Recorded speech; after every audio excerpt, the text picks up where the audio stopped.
Guys, we're back for another exciting episode of the Hashtag Wednesday Match Play, and I am pumped for this episode for a couple of reasons. One, because I've had the chance to meet this guest randomly, kind of, because we were literally in the middle of the ocean when we connected, and then we shared a flight on the way back to the mainland, and it was fun getting to know her. We went cave exploring. We'll talk about that a little bit more in tonight's episode. This lady is just obsessed with golf. She's played on the Cactus Tour, and that's kind of the focus of tonight, but I put that in quotes because she's got a lot of stuff going on. The Cactus Tour is just a very small piece of the pie. She's not been playing as much competitive golf as what she has in the past, focused on some new things. We'll talk about that. We'll talk about Bermuda. We're going to talk about the World Par 3 Championship, and we're going to talk about everything that she has going on. She's really big on Instagram, and it's just going to be fun to get to know more about her. So I can continue talking about her and all of the things that she's into, but let me just introduce her. Stephanie Gibri is with us from what is the Cactus Tour, but it's funny that we're going to call it the Cactus Tour, but you're into so much more. So take a couple of seconds, tell us who you are, what you're into, what you're doing, and welcome to the Hashtag Wednesday Match Play. Hello, everybody. So I do play on Cactus Tour and I play on LPGA Tour. They're both mini tours, and I used to play competitively on them, like almost every event in the past few years. But this year I've taken a different path, and I'm focusing more on traveling internationally and playing different courses and sharing it with my fans.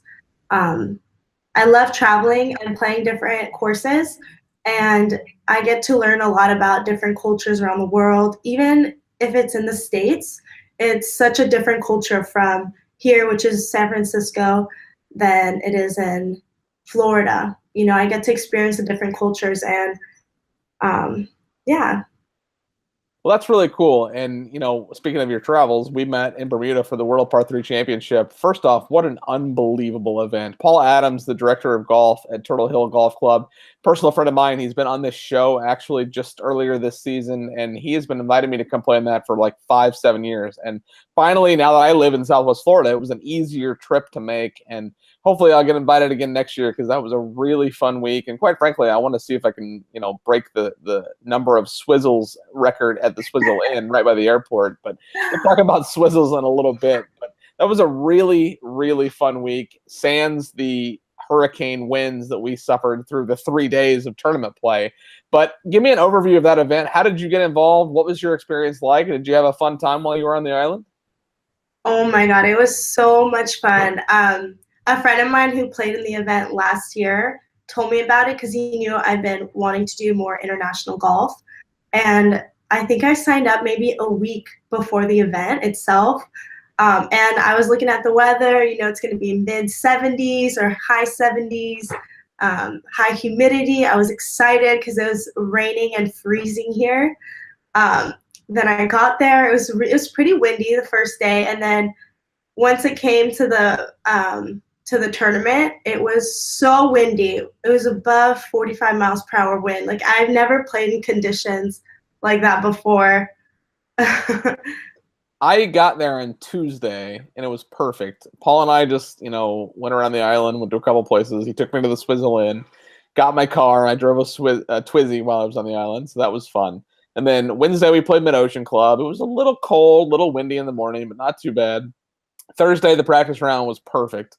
And then 45 mile an hour. I mean, they canceled the second round of the tournament because of high winds. Like, for those of you at home that think that, oh, yeah, wusses, you just played and whatever. No, it was literally 65 mile an hour plus sustained winds that they canceled the golf tournament. Like, it was crazy. So, and then Paul sends me a video the next day, like on the Monday after I get back, and he's standing on the first tee and the weather's freaking perfect, no wind. And I'm like, yeah, thanks, Paul. Great. So outside of the Cactus Tour and your time in Bermuda, tell us a little bit more about your journey and how you got started in golf and what your experience was like at San Jose State. Okay, so I started in golf so a family friend got me into it. At first, I thought it was really slow pace because I had played a lot of fast-paced sports like track and field, cross country, tennis. And going into golf, I thought it was just so slow and so long. I was about 13 years old. And then my parents growing up were pretty strict on me. And I knew the high school I was going into only had a boys golf team. So so I said, oh, you know what, maybe I will do golf, I told my parents that, but me knowing, I was like, oh, it's only a guys team. I'll be able to talk to boys. So that's how I actually really got into it. And then I started beating the boys, and I had a lot of fun doing it. And then it opened up opportunities for me, college golf, which I ended up going to San Jose State, and I had the best time there. My teammates were amazing. It was a good transition from high school golf to college golf. It was a tough transition, but my teammates made it smooth for me. It was just like we built a family, and that was pretty cool about it. It's not what I expected it was going to be like. I thought it was going to be more competitive, like it is in just an all-around competition golf, like going from playing as a single player to you're playing with a team. It was mentally weird, I guess, just because you're always thinking about your score, but you don't really think, oh wait, you're also competing for your team and everyone's score matters. So it was a different type of pressure, which was interesting. So but at the end, like I loved it with my teammates. It made all the difference. That's really cool. Well, that's cool that you've had the chance to play collegiate golf, and it's just like the competition at the college level is so intense, and that the majority of the people, if not all of the players that are playing collegiate golf, are trying to get to the tours, right? And you don't just go play college golf because that's the thing to do, especially at D1, 2, and 3 levels. Like you're trying to get to a certain career standpoint. So it's obviously a competitive environment, and it leads into this next question. And it's interesting because you also sell real estate, and that has nothing to do with golf. So how does that work? Okay, so my mom is a realtor. She started doing real estate when the market went down in 2007, 2008. That's when she transferred into real estate from IT. And then I just kind of always seen her, growing up, seeing her work in real estate. And when I was golfing at San Jose State, I started helping out my mom with work. And then I was just seeing it is a lot of work. Like real estate's a lot of work. Like you get exactly what you put into it.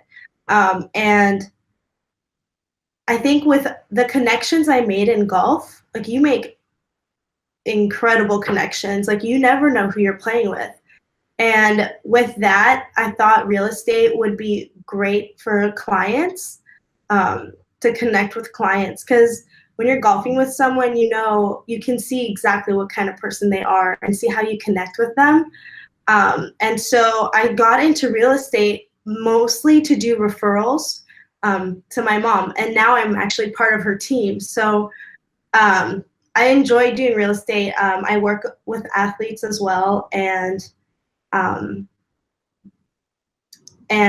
people from my course. So that's pretty awesome. Well, that's a cool segue to that, because that's an interesting, like utilizing the real estate business from a connection standpoint. And I work a second job myself in the wine business because I want to work in private clubs, and wine is a humongous portion of the private club lifestyle. So I thought, what a better way to make some money and try wines and learn more about wines, a spirit or a liquor that type thing that I'm not going to go buy a $40 bottle of wine, like, because beer and spirits taste better to me. So, but I'm forcing myself to learn more about different varietals and different things, and that's cool that you're able to do that with the real estate side. So that's really a really cool benefit. So what's been the most memorable experience you've had in your career from a golf perspective to date? Most memorable golf experience. This is that part where it still shows you whenever you're thinking. Okay. When I got to play in Egypt, that was pretty amazing, because I am Egyptian, and I was there visiting family, and to be able to play golf there, it was because the majority of my family's there, and to play there, it made it just kind of more homey. Like I felt more at home, um, and that was pretty cool. I mean, right now it's not a great place to be, but it was still it was more of a sentimental feeling to be there. That's really cool. I couldn't tell you a single course in Egypt. I know you've been to the Middle East. Troon manages a handful of properties, actually almost 10 properties in the Middle East, in Dubai, Abu Dhabi, and Ajman. So I know that you've been to that part of the world as well. So that's cool that you're able to travel and see these regions. I got the chance to play in Scotland last year. I'm playing in Northern Ireland later this year. So I kind of like, just to your point about cultures too. Like I love to travel. We go to Europe every year, and it's so neat to just see different, we went to China probably 5-6 years ago and just got on a train and got lost. And it was fun for us because we're challenging ourselves to figure it out. And we were at a restaurant. Ironically, we were at a Japanese restaurant in Shanghai, China, and I wanted salt, and she brought me silverware. And I'm like, that's fine, cool. Yeah, silverware, that's good. But we figure it out. We deal. We go through the whole motions, and it makes us who we are today. And that's cool that you're doing that with a tie to golf. So vlogging is huge. I'm obsessed with YouTube. I watch a ton of vloggers. Casey Neistat is one of the most popular vloggers on the internet. And this isn't really a vlog as much as an interview series, but it's similar in that same vein. You're going to get more into vlogging. What are your plans with that? What are you trying to accomplish with your vlog? So I really want to inspire people to take trips to places they wouldn't expect. Go to an exotic place. Go to Bermuda. Go to Kuwait. Go to Russia. Play golf. I mean, I really want to. Once I experience it, I can share my thoughts about it and different locations, and also to make it easier for people to understand cultures while they're traveling to a destination that they don't know much about, like for safety reasons, and to easily communicate or make it easier to communicate with people there. I just really want people to be able to travel in golf and to go to locations that they don't think of. That's what I want. I want to inspire people. So one of the things on my bucket list is to visit every country in the world, and people are like, oh, well, that'll never happen. You'll never go to North Korea or all these. I'm like, if the opportunity presents itself, I'd go to North Korea tomorrow, like in a safe, obviously, manner. But the challenge is, don't tell me I can't do something, because I'm going to figure out a way to do it just to be able to say that I've done it. Because everybody says we get one shot at this life, so do that. Go out and see things. And I love that idea of being able to go to play. Like we're in Bermuda. I'm driving on the wrong side of the road. I'm driving in a car that's the size of my desk chair, and it was awesome. Like, the experiences that we have when we see things and do things, and I look forward to more of that coming from you and your vlog. Now, when we were in Bermuda, we went, I think the word is spelunking when you go cave exploring. Before we got to the caves, I'm just going to tee this up. You dropped a GoPro into the lake. Talk about that. That was quite the experience, nevertheless. So tell us a little bit more about that. You knew it was going to come up. That was like a 2-hour process too. Like, and I couldn't help. I'm standing there like, what do I do, guys? Like, I'm just kind of like standing there waiting. Okay, so I wanted to get some good footage for my vlog. And it was so clear. The water was crystal clear. You saw it. Yeah. So I wanted to go put my GoPro in the water. So I was like laying on my stomach, and I was just like, hoping to get a fish to swim by. That way it could be a cool transition for one of my videos. And then one of the girls said, oh, watch out your shoe, because it was in mud. And I was like, oh, and then right when I did that, the GoPro dropped off of the tripod, and it just flowed to the bottom of the lake. Luckily, it was clear. We could see it, and luckily it was turned on. So that was actually that footage is pretty funny. I have to send it to you. Yes, please, because it was like a 45-minute process. Like, one of the girls was ready to just jump in, and yeah, it was quite the experience. It was fun though. That was a fun little adventure. So you've been all over the world. What are some of your favorite destinations that you've been to, and you got any cool places on the agenda? Ooh, okay. When I went to Thailand, that was really fun. I went to Chiang Mai, and then Dubai. Dubai was a good one. I got to play Emirates Golf Club. That was the most breathtaking experience ever. That's a really great destination. And then Shanghai. I've been to a lot of different cities in China, but Shanghai was my favorite. I actually wanted to stay longer, and usually I don't. I'm like, oh, I'm set, ready to go home. But this place, I wanted to stay longer and explore. Like, it's New York City on steroids. Like, it's crazy how busy that city is, like, and how modern it is, and the fact that everybody speaks English. Like, it's crazy. Like, just we were in Beijing on that same trip, and Beijing is a little bit more old school, a little bit smaller, but still everybody spoke English, right? And it was funny that the first day we get there, we're just kind of getting lost, and these two people that were obviously trying to steal money from us spoke perfect English, and I'm like, yeah, I'm not gonna give you my wallet. Thank you for asking. But now you're in Dubai. Did you play any Troon courses? Because we've got 8 in Dubai, Abu Dhabi. Tell me you played something where that's Troon. I just played the Deborah's, or the Deborah's Dubai Emirates Golf Club. I wish I had time. I was there for actually a real estate conference, Cityscape. It's the biggest luxurious property showcase. So that's what we were there for. So I was able to squeeze in a golf round. We'll make plans to go back. Play. Abu Dhabi has Saadiyat Beach Golf Club and Abu Dhabi Golf Club. You've got.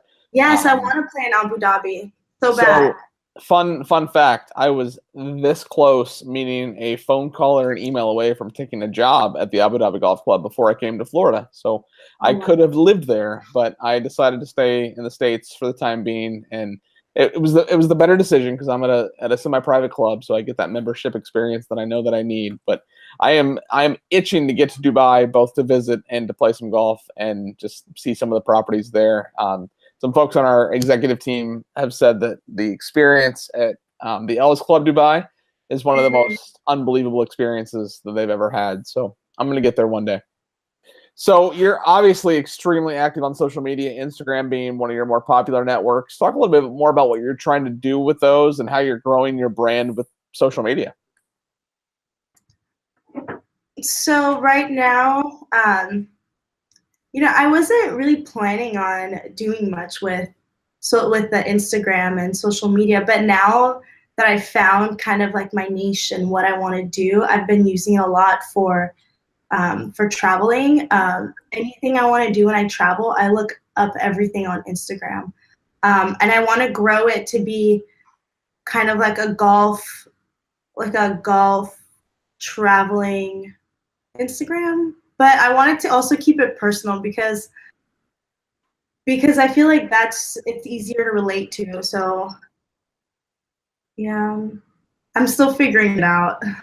Well, you're doing good with your number of followers, that's for sure. So keep going and keep growing them. That's cool to be able to tie the golf and the travel, because I think somebody like I don't go on golf trips. I go on beer trips, quite frankly. I mean, I got a beer in my hand right now. Like, I go on beer trips, but I play golf. Like, I got to Scotland, right? I'm in Scotland twice when I was on that trip, and I go to the old course, and I'm like, yeah, I'll play if it works out, but I'm there to go to St. Andrews Brewing Company. Like, it's like I'm there for beer. And I did play the old course, by the way. So if you haven't been there yet, make that top of your list, because it is a magical place. So I want to see that on your Instagram. So what are some of your current sponsors? I mean, I know you got a handful of them. Like, and how are you working with them? And kind of what's that look like for a vlogger and a world traveling golfer? That sounds pretty cool, right? Like, oh, what do you do? Oh yeah, I'm a bookkeeper. Hey, I work at a factory. Oh yeah, I travel the world and play golf. You win. I love that last one. I don't have sponsors right now. Nothing set. But I'm working on getting more familiar with traveling companies and travel agencies, just to help better plan my trips. I'm hoping to partner up with one of them. That way it'll be easier to travel to different locations and different countries, especially Africa. I really want to go there. That's a top on my list, just to kind of do a tour in Africa, because it has some amazing wildlife that are just on the golf course right next to you, and that's. Oh, I'm going off topic. It's okay, because my buddy Michael Altoff, who is going to be on the show later this season, he was just in Africa playing, and he went on safaris, and he's got pictures with elephants and giraffes and zebras and the whole 9 yards. So that would be, you need to meet him. You need to know him. Yeah. Make sure I introduce you to him, because he's a German travel writer, and I think he plays more golf than he writes. He's been to Tiburon a couple of times, comes to Florida for the PGA show, and I need to introduce you, especially with your interest in going to Africa. That's a part of the world I've not been to yet, but I don't know what the craft beer scene is like there, but I'm sure they've got something that I could drink, or play golf. They have good Stella there. We have Stella on tap at Tiburon, and it's not good. Oh. Well, hey, thank you so much for coming on the show. It was so fun to meet you, and I didn't get to actually play any golf with you, but I got to see you try to make a hole-in-one on that makeshift 165-yard, 85-mile-an-hour winds into your face hole. But before I let you go, that was your front nine. We're only halfway there. You got this segment called the back nine coming up. So now it's going to have a little bit more fun golf-related questions about you and playing golf. You ready for your back nine? Okay. What golf ball are you currently playing? Titleist Pro V1. The regular or the X? The regular. Yeah, me too. It's a good ball. I was arguing with a guy on Twitter today, like, nothing spins like that around the greens. And he's trying to tell me, oh, well, this Bridgestone ball does, or this. And I'm like, no, nothing spins as much as the Pro V1. So let's go back to the first hole at Turtle Hill. It's 140 yards. It's straight downhill, and it's got oceans in the background. It's an awesome hole. I hit 9-iron pin high in the practice round. I hit 5-iron in the first round of the tournament. I was short. What did you hit? And do you remember what you hit on that hole? I hit a knockdown 5-iron. Were you short, or did you get it there? Oh, I got it there. Oh, great. I didn't hit it knockdown. That's why I didn't get it there. I hit it way up into the sky. So how far do you hit your driver? And I did hit my driver during that tournament twice on that par 3 on the back. I hit driver 7-iron in the Pro-Am. How far did you hit your driver? I hit my driver between 220 and 228. I mean, not that you're being so specific. Not 230, not 224, 228. That is someone that has died. I'm like, yeah, I hit it farther than my 7-iron. I'm pretty sure. Yeah, I'm not a long player, but I'm very accurate. So. Okay, dig that. I don't hit it long, and I hit it left and right. So we're almost the same type of player. So the rum swizzle was a very popular beverage of choice in Bermuda. How many of those did you drink? Do you know? Because we had like 5 pitchers that day we were at the Swizzle Inn. Oh, man. How many did we drink there? There was like... We literally had 5 pitchers. Every time Chris would be like, pitcher, pitcher, pitcher. Yeah, we drank like 5 pitchers there. And then that night afterwards, we went back to the hotel, and we had a couple more before the party. And then when we got to the party, the social event afterwards, I think I drank like 2 more. So I don't know. I just know that the Pro-Am the next day, I woke up and I was like shaking. I was like, I don't know how I'm going to play today. Don't worry. Once I got to the court, 70 miles an hour, so you'll be good. So the record, and I'm going to forget it because when I first landed, Paul and I went to this. He was like anti. He's like, no, I'm not taking the air. I'll take you somewhere better. And I'm like, no, this is like iconic. I got to go to the Swizzle Inn. And the record's like 38 swizzles in one sitting. Can you imagine that? And they were like $25 a pitcher. Like, that's an expensive night to break a record. But if I come back and I'm feeling the mode, I might have Paul take me and see if we can break the record. Oh my God, I want to be there. Who was in your perfect foursome?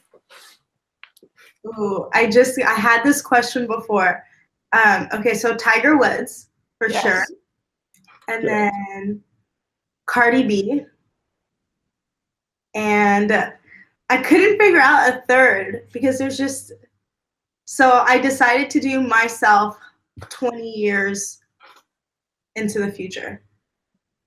20 years. Okay. That's interesting. You don't know who you're going to be in 20 years, though. You'll have seen a lot of places, I have a feeling. That's Yeah. cool. That's a good answer.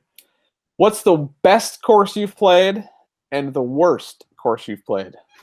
Oh, And it's okay to name drop. Because if they're the worst, they need to figure out that they're bad and they need to get better. let me think. The best.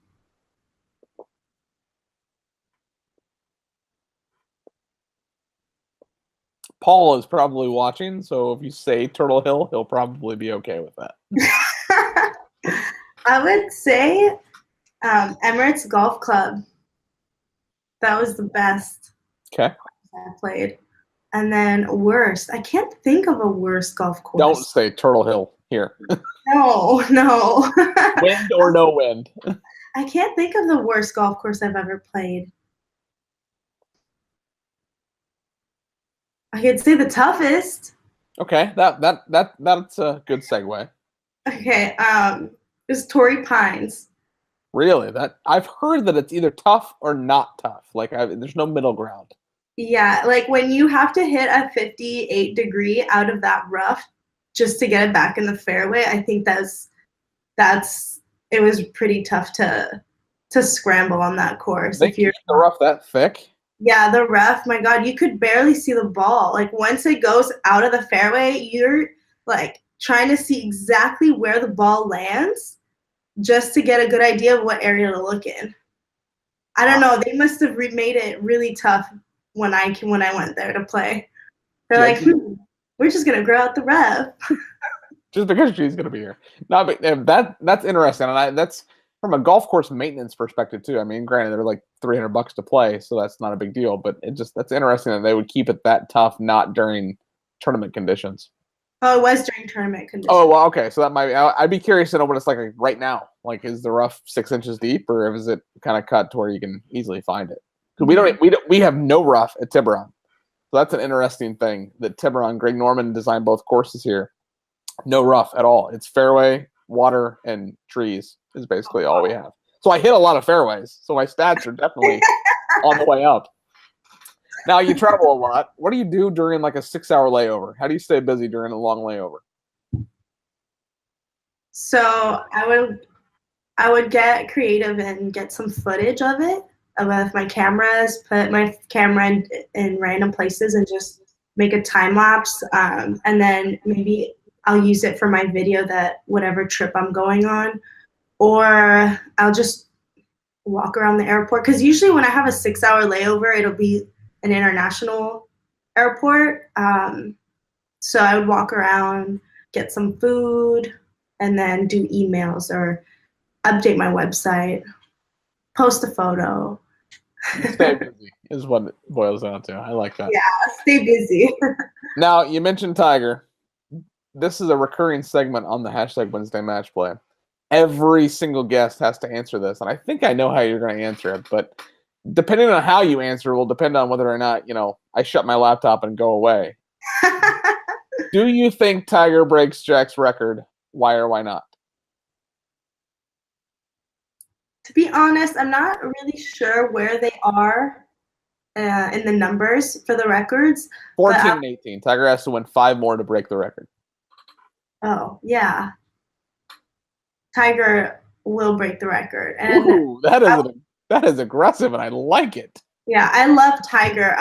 He's been my idol growing up, so I'm always rooting for him. Yes. He's above me. He's there. He's there. He's there. He's there. I literally have a sign over. So the closet behind me is where I hold my Tiger collection.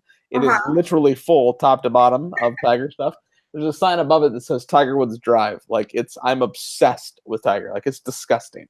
Like I have this poster, this framed poster. I got it framed, like a big, nice frame. It's like big and Tiger, and it's just like his finish, and it's like, and it says the words above it. It says driven, and I was like, yes. I have that poster. It's in that closet. Oh yeah. So I have to quickly tell the story, and I've told the story time and time again, and I'll turn the camera so you can see it. So that right there, over here, wherever that. my finger. So that's the 1997 Sports Illustrated cover when he won the Masters. Tiger has signed that cover time and time again, and on eBay you can get that cover signed by Tiger with the mailing label, etc., for like $2,000, $2,500. That is a copy of that magazine signed Tiger Woods 12 strokes, the amount of strokes that he won that tournament by. I've never seen, and I collect his memorabilia, like I am a diehard Tiger collector. If his face is on it, I want it. I've never seen him sign anything 12 strokes related to that golf tournament. So I go to Europe. I was in the Troon corporate office, and I go to Europe. I come back, and I'm getting ready to, my next 2 weeks or my last 2 weeks before I come to Naples. And I get marketing, right? So I've always got magazines and newspapers and everything laying on my desk. And I get back from Europe, and I've got this magazine. It's upside down, and I toss it to the side. Think nothing of it. 2-3 days later, I'm like, what is that? I grab it and I turn it over because the back of it, the ad on the back looked old. And I'm like, what is this? Turn it over, and I'm like, holy crap, that's a Sports Illustrated signed by Tiger Woods. Like, and immediately, I know his signature, right? I know it's real. So now I have to figure out who gave it to me.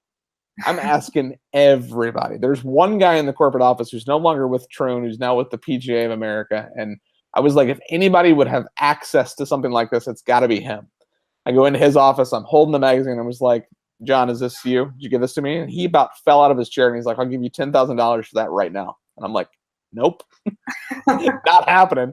So I still, to this day, I have no idea who gave it to me. But that was like my parting gift from the Troon corporate office. So to Tiger, he's all over this room. I've got a nesting doll from Russia that it's like 15, like, the nesting dolls, right? And the outside is Tiger, and there's Ernie Els and Vijay Singh and like the whole 9 yards. I've got, I volunteered for the 2000 PGA. I was a standard bearer. I didn't work in Tiger's group, but he was on the cover of Sports Illustrated he made a putt on 16 when he beat Bob May in that playoff. And I don't know if you remember, he's running at the hole, pointing at the putt on 16. Mm-hmm.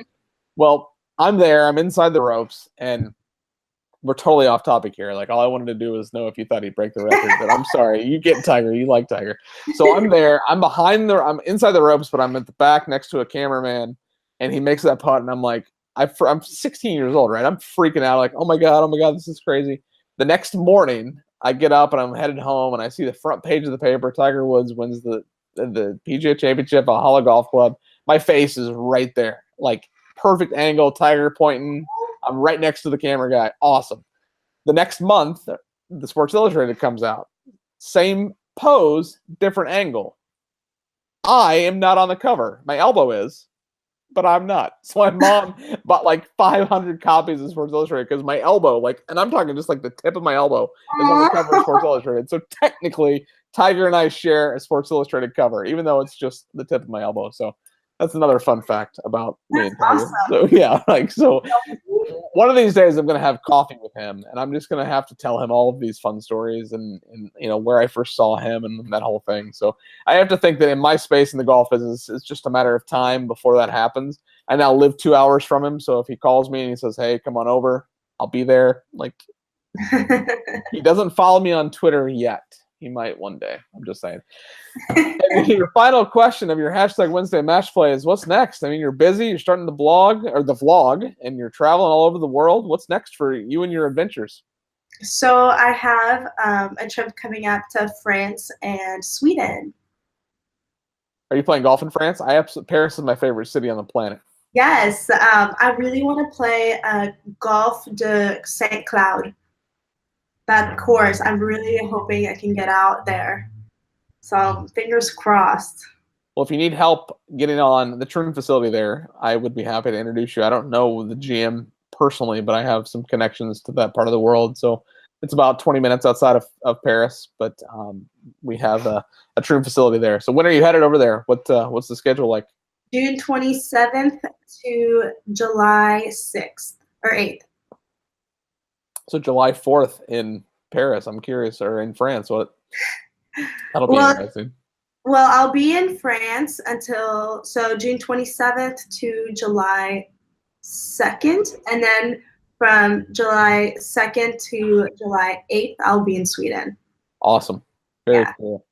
Well, I am very excited that we got the chance to have you come on the show. It's totally random that we met, in the middle of the ocean, but I'm glad that we did. It's fun following along and seeing what you're doing on Twitter and on Instagram. And you've definitely got a follower and a fan on my end. And it was fun getting to know more about you and share your story with my audience. This episode of the Hashtag Wednesday Match Play will be on YouTube. It'll be shared to Facebook and Twitter, all over the place. It'll also be on iTunes and Google Play as a podcast. If you don't currently subscribe to my YouTube channel, click the subscribe button down below. Would love to have your engagement and your comments on episodes going forward. What's cool about it, if you subscribe, you don't have to worry about looking for the episode. Every time an episode launches, every Wednesday morning at 10 a.m. Eastern Standard Time, you get a notification and an email blast saying, hey, check out this episode. That list is growing, and I would love to have the support of everyone at home. Stephanie, thank you so much. It's always fun getting to know more about you. And again, glad that we had the chance to meet while we were in the middle of a hurricane on the island of Bermuda. Tip of the cap to Paul for making that trip happen and putting us in contact. And as always on the Hashtag Wednesday Match Plays, you have to remember to eat, sleep, golf.